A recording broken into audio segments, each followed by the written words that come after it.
It is possible for us, working smart in a friendly environment, we can double our taxes and ensure that we have the resources to retire our debt and to fund our development.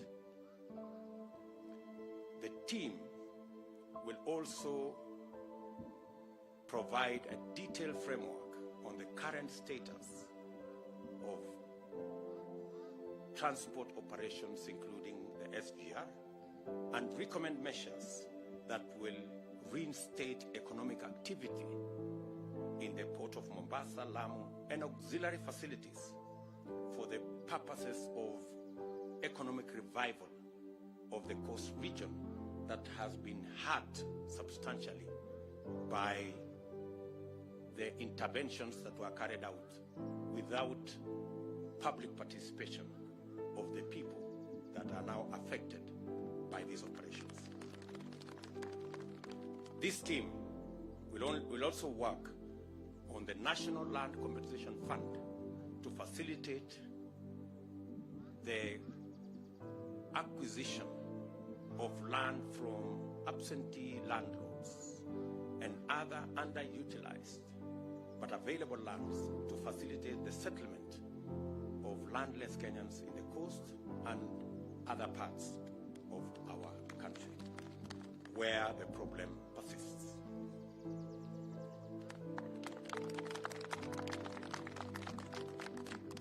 And to facilitate and fast-track this process, parties that have recently joined the Kenya Kwanza Alliance have recommended the following people to work with our existing economic team, as I have said, led by Professor David D. The Democratic Party have suggested the name of Justus Kariuki, who will join that team. The Service Party, under my brother Mwangi Kunjuri, has suggested Judy Muhia to join that team. Maendeleo Chapchap Party have suggested Morris Mudhama to join that team. Tujibebe wa Kenya Party has suggested Ruth Muthoni Mwadhi to join that team. And Pamoja African Alliance have suggested Edward Mwashinga to join the team. And Chama Chakazi have suggested Dr. Joyce Nyamwea to join our economic team. I am very proud that these men and women will bring a lot of value to our already existing economic team as we centralize the place of the economy in our approach to this election and to the transformation of our nation. We also spend many hours discussing how we are going to win this election in round one. We have agreed on the coordination of the Kenya campaign activities around the country, and we've also agreed on modalities of how our candidate will engage in campaign for our candidates without necessarily being bogged down with unhealthy competition. As Kenya Kwanza, we are a coalition of Democrats, we are a coalition of the willing, and we are a coalition of the free. All parties will be allowed to field their candidates. We will, however, as Kenya Kwanza, empower our candidates in every ward, in in every constituency and in every county, with scientific information on the performance of each and every candidate. And we will also provide a framework to encourage local agreements amongst the different parties in different electoral areas to negotiate and agree on the best approach to our alliance winning a majority of seats in every level. We will also provide a template on how our candidates will coordinate in every county and in every constituency. And towards this end, we have agreed on the following to provide leadership of our teams in the various regions. Governor Salim Vuria, Governor Amason Kingi, former Governor Issa Timami, and Mama Lydia Haika to take charge of our Coast region activities and provide leadership as they involve all the candidates and all the players from all the parties in making sure that our campaign activities are seamless, they are focused, and they are fruitful. We have also agreed that Senator Johnston Muthama, Governor Alfred Mutua, Penina Malonza, Adelina Mwau, and Jonathan Mweke will take charge of our Southeastern region activities, again to consolidate our position and to provide overall leadership and ensure that our candidates work with synergy. We've also agreed that our Speaker, Justin Muturi, Mithika Linturi, Beatrice Nkatha, will also involve other leaders in the Mount Kenya East region in providing the necessary leadership in that region.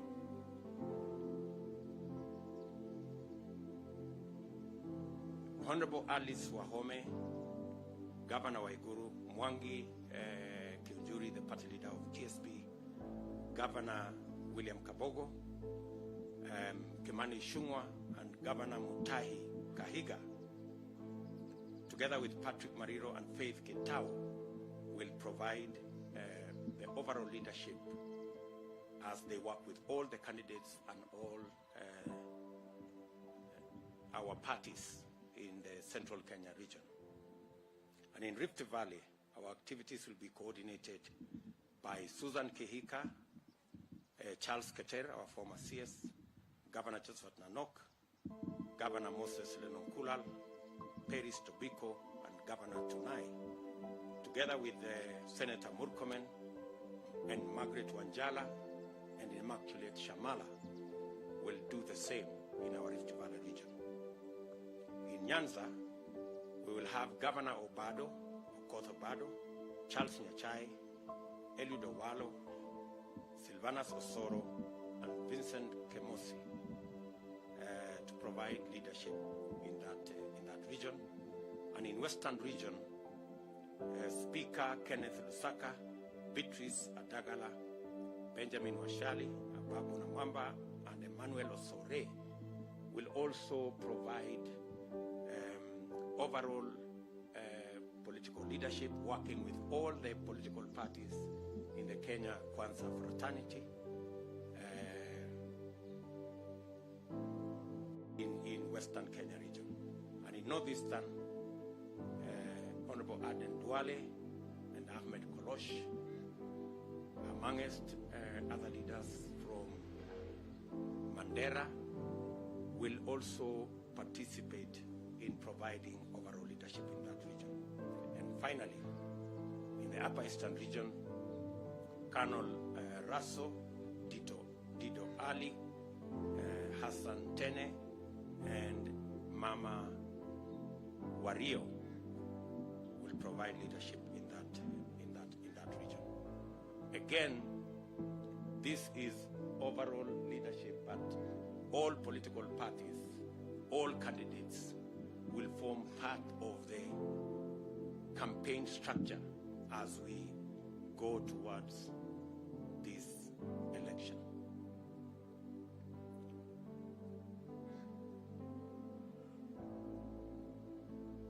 And finally, we had a candid, extensive, robust discussion on the subject of my running mate, who will be the running mate of the Kenya Kwanza coalition. You are aware that this process is underway, and there is a requirement by the IEBC that names of running mates be submitted by Monday. Many highly qualified Kenyans were considered in this engagement, and after lengthy, exhaustive consultations and deliberations, and having reflected on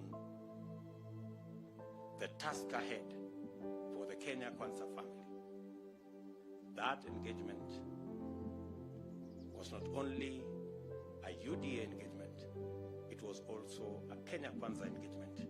And that is why all the political leaders from our coalition are here. I want to thank the many Kenyans, the good leaders who've shown us goodwill. They've given us advice. They've sent us messages. They've sent us WhatsApp messages. They have called us on phone.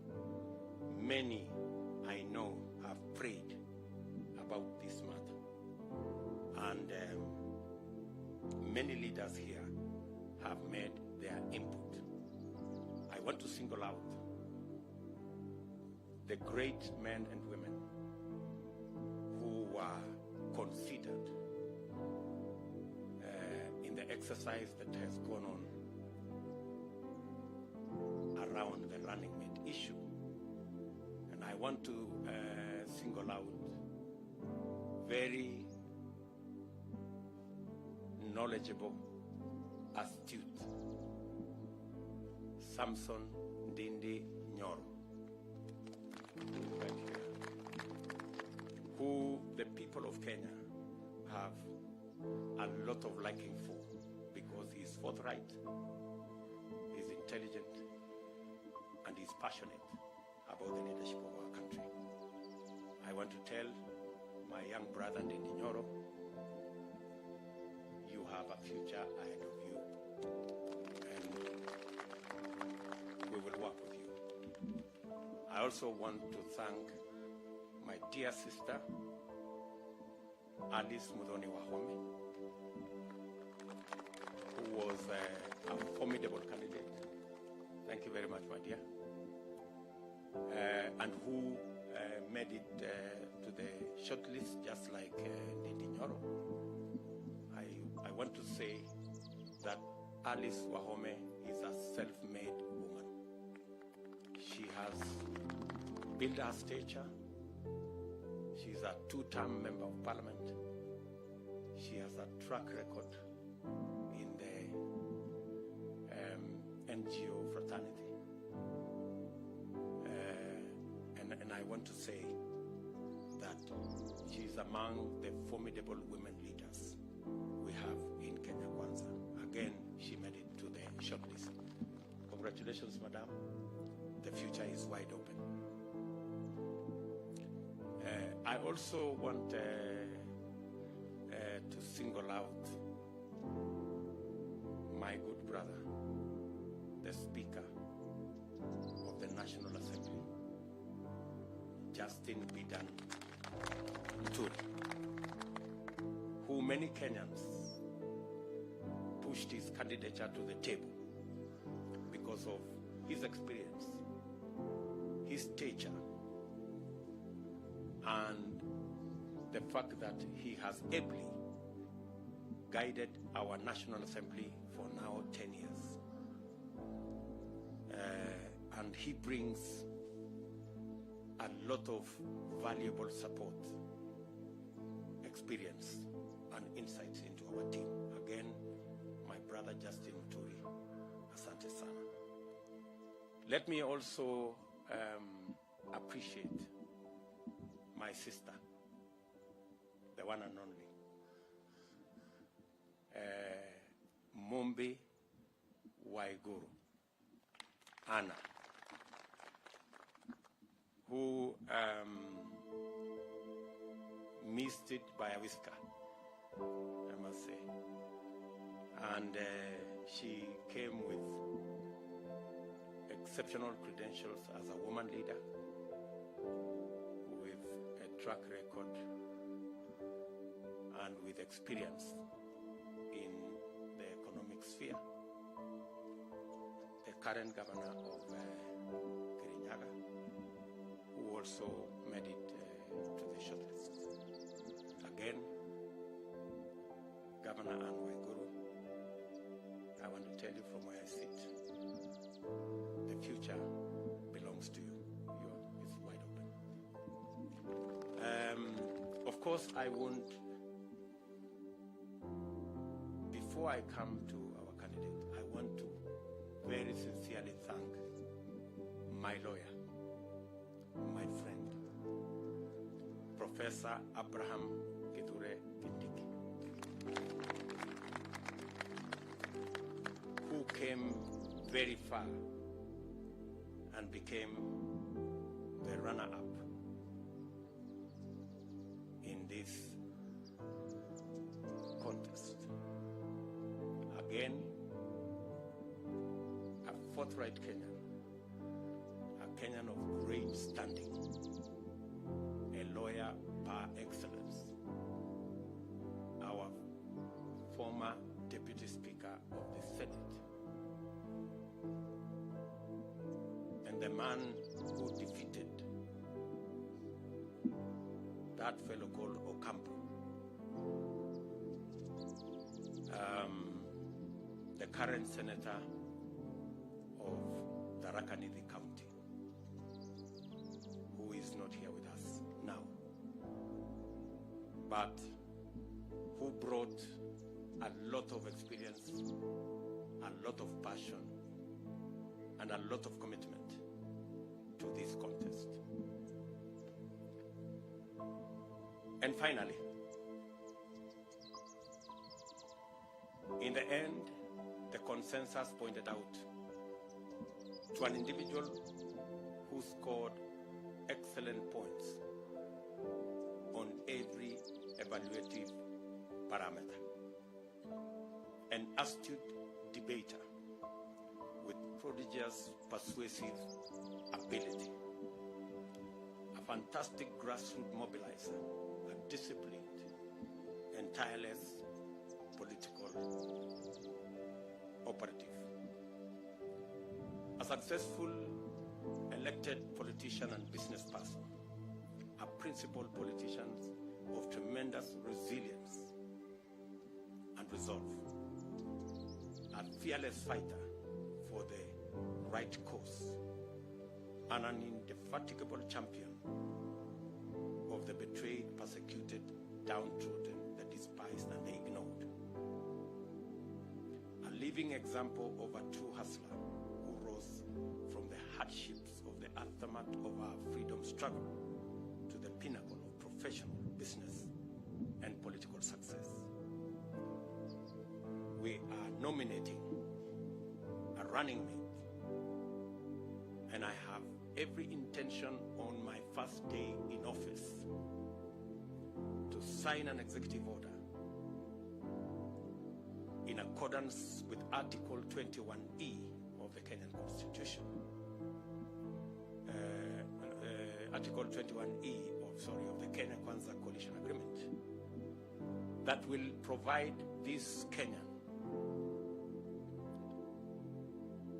an expanded role, together with what the Constitution gives the Deputy President of the Republic of Kenya. And having myself occupied that office for the last close to 10 years, I believe that that office can serve the people of Kenya better. We can get more output from the office of the Deputy President if it is not cannibalized or vandalized.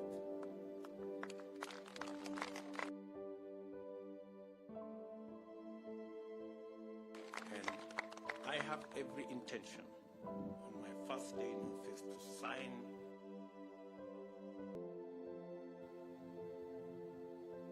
an executive order that the Deputy President will oversee the implementation of cabinet decisions. The Deputy President will coordinate intergovernmental relations between the national government and the county government, a function I currently undertake. But I will formalize it in the executive order. Coordinate the learning, our Deputy President will coordinate the learning and supervising, the planning, and the supervision of the implementation of development projects funded by development partners and programs under that arrangement. The Deputy President under the Kwanza Alliance will coordinate constitutional commissions and independent officers in matters that require that intervention of national government, including but not limited to budget and policy frameworks for their operation. And the Deputy President under the Kenya Kwanza Alliance will also perform real duties that will be assigned to him by the President. I say this because it is important that every constitutional office must work for the people of Kenya. Ladies and gentlemen, that good Kenyan, my friend, economic model, and we started that journey together. He understands people issues. He is passionate about ordinary people. My friend,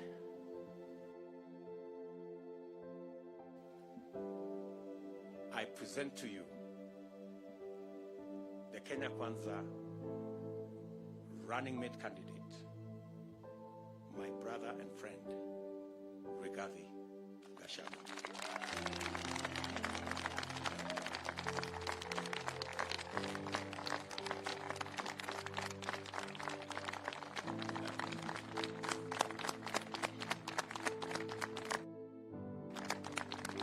Thank you very much.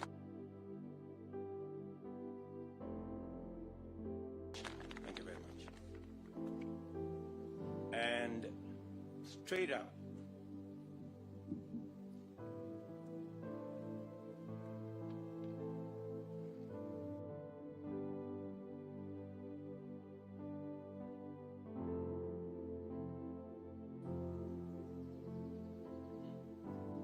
him and me will work together with the Kenya Kwanza leadership, represented here by the party leaders and other officials, that we will work intentionally to mentor the younger leaders in our formation, and that we will deliberately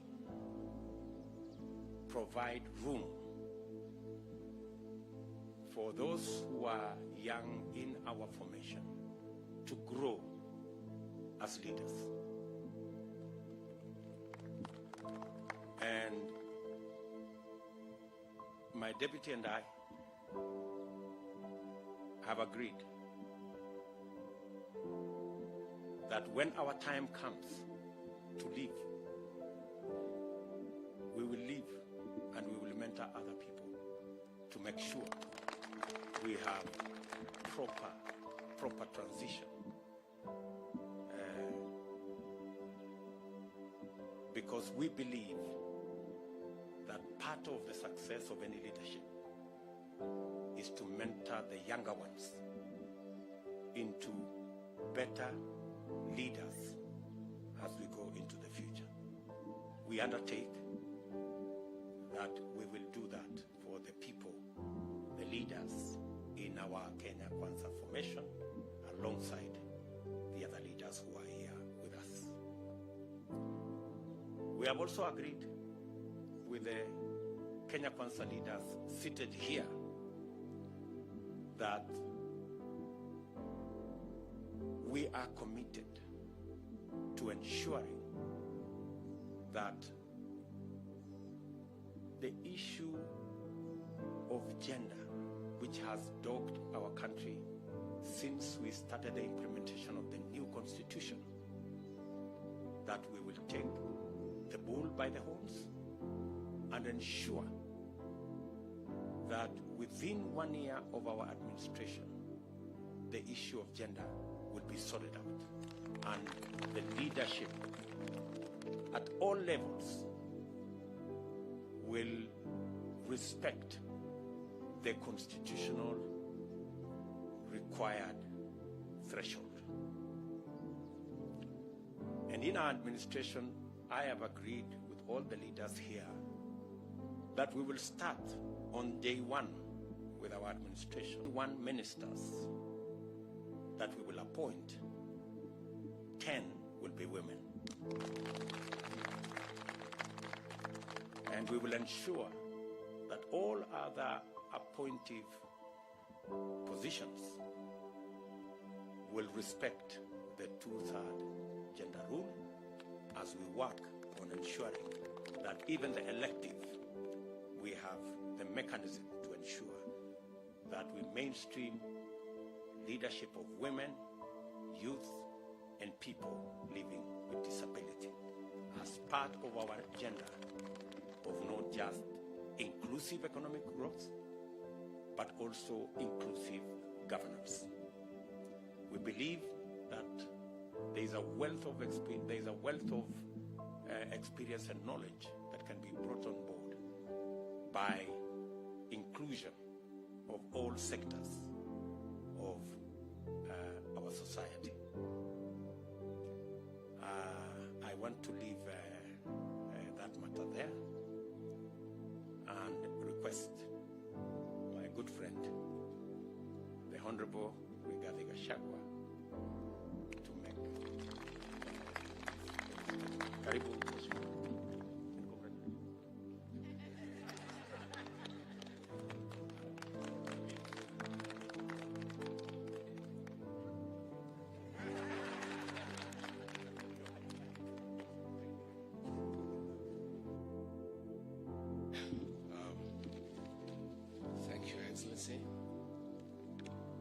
Today,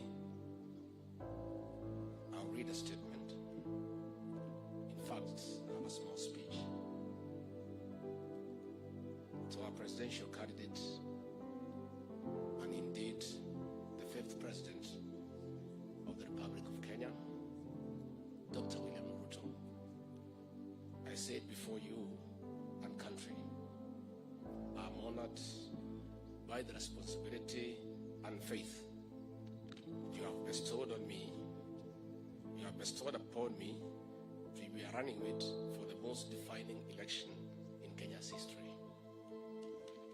It is a responsibility I take pride in, knowing too well the elevation and esteem that my nomination occasions, but most importantly, one that also humbles me, that you put your trust in me, together with my colleagues, to deliver Kenyans from economic oppression. Your Excellency the Deputy President, party leaders present, governors, members of Parliament, ladies and gentlemen, this is one of the greatest days of my life. And with humility, I'd like to thank Almighty God for the gift of life, good health, and the favor He has shown me. Many of us in this alliance know that without God, we would not be where we are today. We have seen challenges turn into opportunities before us. Hurdles we did not think we could surmount at the time have disappeared behind us, and I do not take it for granted. God has been gracious, and we give him all the glory. I know there are many in our alliance who are qualified for this position, and any one of them would have been up to the task. Your Excellency, our Deputy President, the trust and confidence you have shown in me is a privilege, and I'll do my very best to live up to those expectations. Thank you, Your Excellency. I will not let you down. I will not let the Hustler Nation down. I will not let the people of Kenya down. In this journey, one needs a mentor like the one you have been to us. One needs colleagues and friends like the ones with me here today and elsewhere. And most importantly, one needs family that provides a pillar that equipped us with the right tools. Indeed, from the grass-thatched house, I stand here today with more than 30 years of public experience. I have been to and worked in every part of Kenya and understand the challenges that face our people in this beautiful country. More importantly, I am confident that a determined government working with all its citizens can overcome and override the obstacles that hold Kenya back. Today, many Kenyans wake up early and sleep late, but they rarely benefit from the work of their hands or the sweat of their brow. The tools to bridge that gap are lacking. This is the plight of the Hustler Nation. Today, the ambitions of many Kenyans are frustrated and cut short owing to the criminalization of enterprise. We must free the work environment and enterprises, big or small, from harassment, seizure of goods, and prohibitive fees. I cannot wait to work with you, Your Excellency, on the guaranteed minimum return for our farmers. Tea, milk, coffee, miraa, rice, maize, cotton, cashew nuts, among other horticultural produces.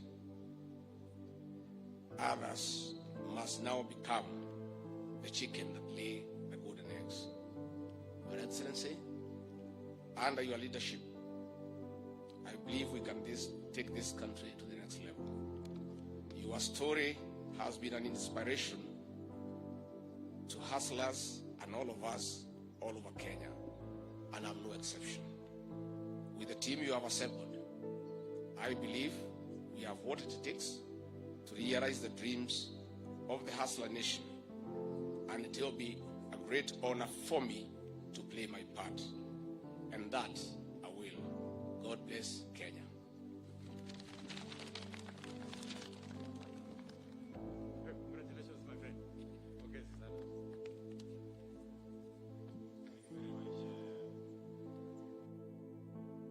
Gachagua, let me now begin. Your first assignment as my running mate, because you will be a very busy person. Your first assignment, my good friend, that we have agreed with the leaders here, is that you and my good brother Moses Korea, who is an economist by excellence, this good man,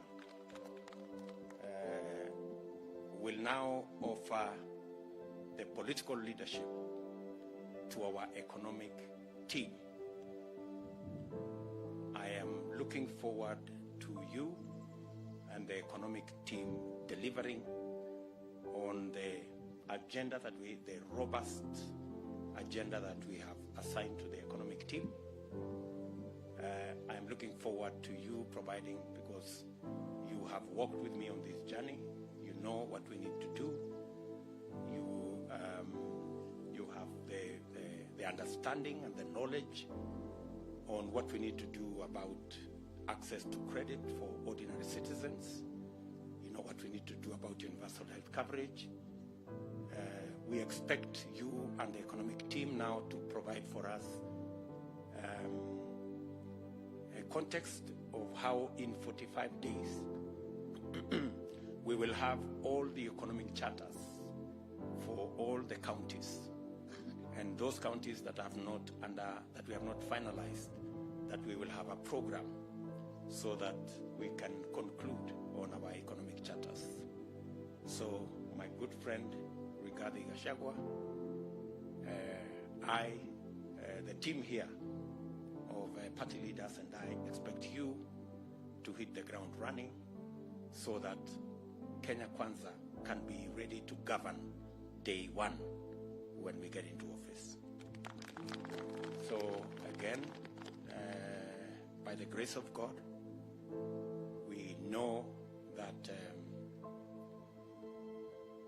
together we will journey as a team and by God's grace get to the destination that we all want. Let me now ask the other leaders who are here to make some statements. I will start with our brother, elder brother, Musalia Mudavadi, to make some comments, please, my brother.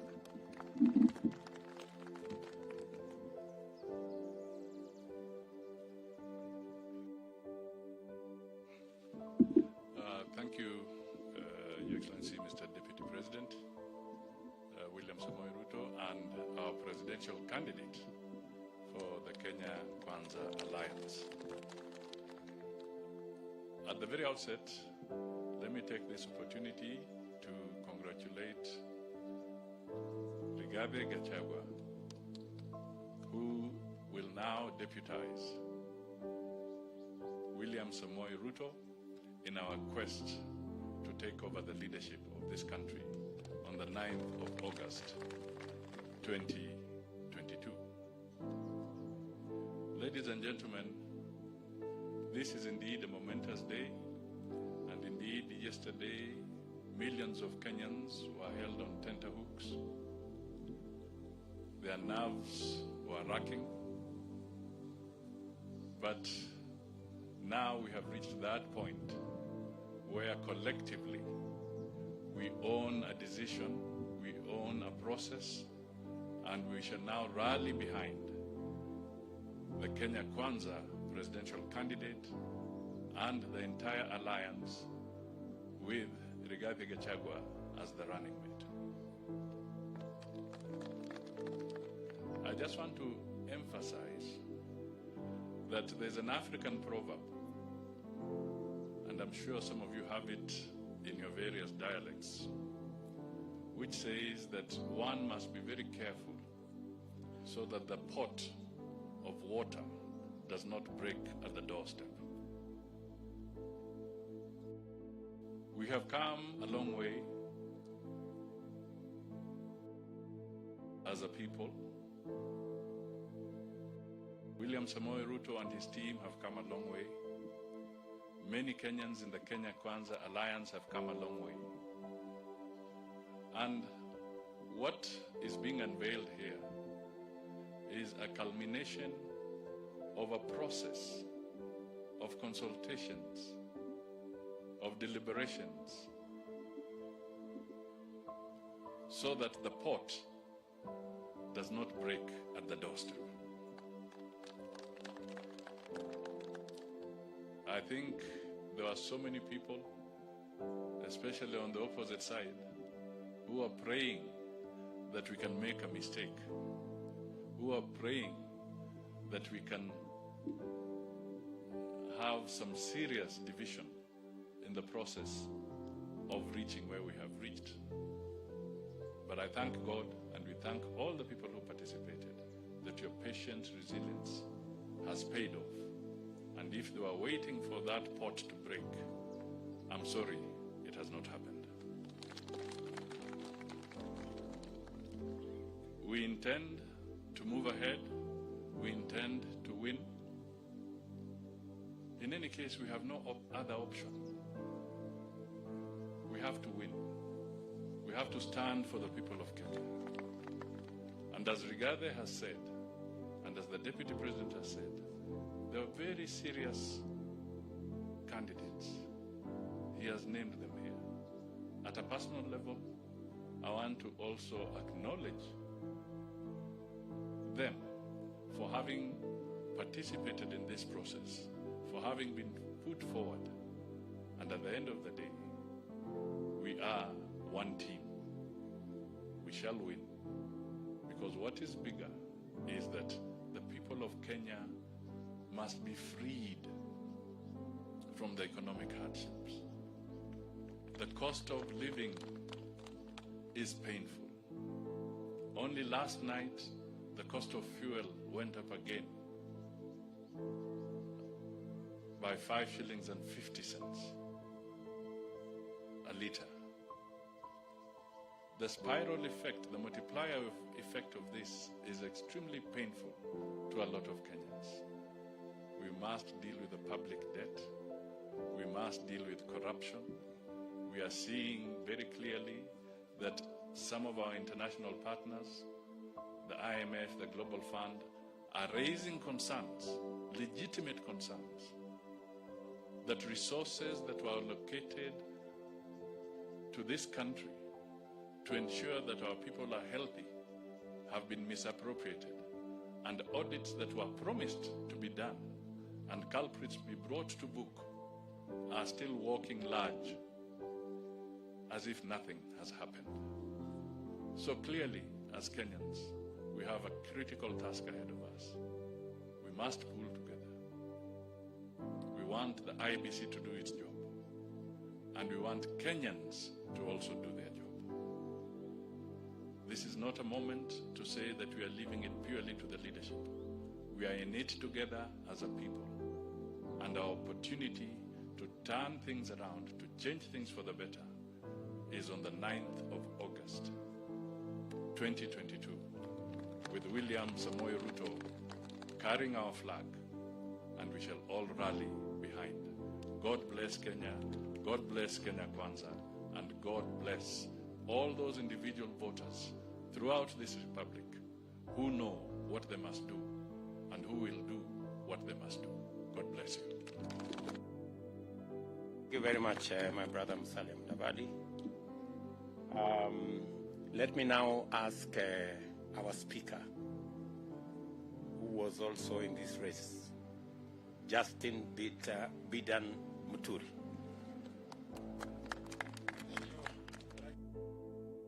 President and all leaders here present, members of parliament, and fellow Kenyans. Today, it's obviously, as has been said by the Honorable Gachagua, a momentous day at which we have seen the successful conclusion of an extremely robust and intense consultation that I believe leaves no bitter grapes in anybody's mouth. Everyone satisfied that they had a chance. I want to confirm that as one of those fronted by both my party and other Kenyans, I am satisfied with the results of that process and congratulate my brother Rigathi Gachagua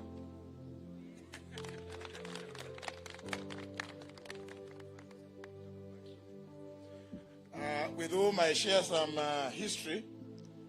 He served as a personal assistant to the current president when we, together with the deputy president, when we were doing some other things, but ended in the opposition.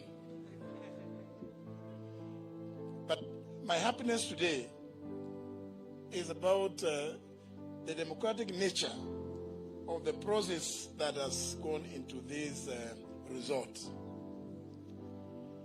The many hours that many leaders have spent, the messages of encouragement that have come from across the breadth and width of our country have all borne fruit. And I really must thank all those that have participated. And now that that part is over, we must, as we've been told by the Deputy President and our presidential candidate, the Honorable William Ruto, that it's now time for us to roll our sleeves in our various parts and go and ensure that the message of this alliance, the economic revival message, the message of hope that is embodied by this alliance, becomes the clarion call of every Kenyan in every corner of the country. I therefore wish to say that, Your Excellency, we will work with you and the Honorable Gachagua and all these other leaders. It is not in vain that we spent those hours, and that going forward, those of us now, the Honorable Duale is here, knows that we have very few days and we must now go to the villages, come every hamlet to ensure victory come August 9th, 2022. Thank you very much. God bless Kenya.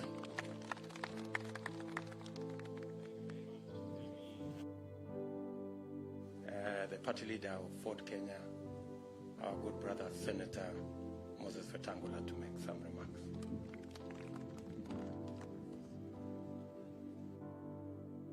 Much, Your Excellency, Deputy President, and now our merited candidate for the leadership of our country.